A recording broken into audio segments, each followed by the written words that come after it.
ॐ सुमुखाय नमः। ॐ एकदन्ताय नमः। ॐ कपिलाय नमः।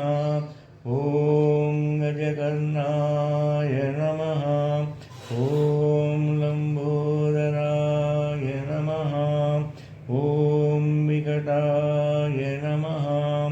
ॐ विघ्नराजाय नमः। ॐ गणाधिपाय नमः। ॐ धूम्रकेतवे नमः। ॐ गणाध्यक्षाय नमः। ॐ फालचन्द्राय नमः। ॐ गजाननाय नमः। ॐ वक्रतुण्डाय नमः। ॐ शूर्पकर्णाय नमः। ॐ हेरम्बाय नमः। ॐ स्कन्दपूर्वजाय नमः।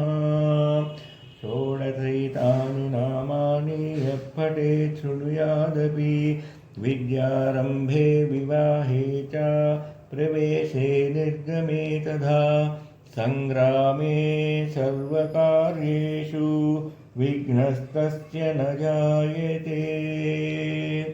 ॐ गं गणपतये नमः।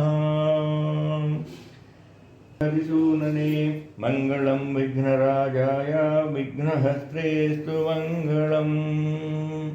ॐ